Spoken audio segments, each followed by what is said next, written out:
Muslim ತುಷ್ಟೀಕರಣ, ರಾಜ್ಯ ಸರ್ಕಾರದಿಂದ Muslim ತುಷ್ಟೀಕರಣ ಇತ್ತೀಚೆಗೆ ತುಂಬಾ ಸಲ ನೀವು ಕೇಳಿರಬಹುದಾದಂತಹ ಶಬ್ದ. ಶುರುವಾಗಿದ್ದು ಯಾವ ಇನ್ಸಿಡೆಂಟ್ ಇಂದ?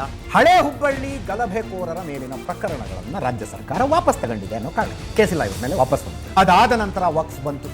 ಕಂಡ ಆಸ್ತಿನೆಲ್ಲ ವಕ್ಫ್ನವ್ರು ತಮ್ಮದು ಅಂತಿದ್ದಾರೆ, ತಮ್ಮದು ಅಂತಿದ್ದಾರೆ. ರೈತರ ಜಮೀನು ಬಿಡ್ತಿಲ್ಲ, ಮಠಗಳ ದಾಸೋಹದ ಕಟ್ಟಡಗಳನ್ನು ಬಿಡ್ತಿಲ್ಲ, ದೇವಸ್ಥಾನದ ಗರ್ಭಗುಡಿ ಬಿಡ್ತಿಲ್ಲ, ಸರ್ಕಾರಿ ಶಾಲೆ ಬಿಡ್ತಿಲ್ಲ, ಹಳ್ಳಿಗಳನ್ನು ಬಿಡ್ತಿಲ್ಲ, ಕಂಡದ್ದನ್ನೆಲ್ಲ ತಮ್ಮದು ಅಂತಿದ್ದಾರೆ, ಪೋಸ್ಟ್ ಫೋನ್ ಮಾಡಿದ್ದಾರೆ.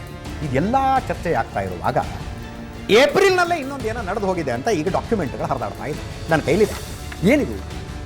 ಒಂದು 328 ಕಡೆಗಳಲ್ಲಿ ಖಬರಸ್ತಾನ್ ಮಾಡೋದಕ್ಕೆ, ಸ್ಮಶಾನ ಮಾಡೋದಕ್ಕೆ, ಅದೇನು ಮುಸ್ಲಿಂ ವ್ಯಕ್ತಿಗಳು ಕೇಳಿದ್ರು, ಗುಂಪುಗಳು ಕೇಳಿದ್ರು, ಸಂಸ್ಥೆಗಳು ಕೇಳಿದ್ರು, ಒಟ್ಟಿನಲ್ಲಿ ಜಮೀನು ಕೇಳಿದ್ರು. ಆ ಜಮೀನನ್ನು ಕೊಡಬೇಕು ಅಂತ ಸರ್ಕಾರದ ಆದೇಶ. 328 ಅರ್ಜಿಗಳು ಬಂದಿದ್ವಂತೆ. ಒಟ್ಟು 2750 ಎಕರೆ ಜಮೀನು. ಮುಖ್ಯ ಕಾರ್ಯದರ್ಶಿ ಅವರ ಪತ್ರ ಇದೆ ನನ್ನ ಹತ್ರ, ಸ್ಕ್ರೀನ್ ಮೇಲೆ ತೋರಿಸಿ ಅದೊಂದು ಸಲ. 16/4/2024 ಪತ್ರ. ಅದರಲ್ಲಿ ಬರೀತಾರೆ, ಕಂದಾಯ ಇಲಾಖೆಗೆ ಸಲ್ಲಿಸಿರುವ 328 ಪ್ರಸ್ತಾವನೆಗಳ ಬಗ್ಗೆ ಪರಿಶೀಲಿಸಿ ಲಭ್ಯವಿರುವ ಸರ್ಕಾರಿ ಜಮೀನಿನಲ್ಲಿ ಖಬರಸ್ತಾನ್ ಜಮೀನುಗಳಿಗೆ ಮಂಜೂರಾತಿ ನೀಡುವುದು.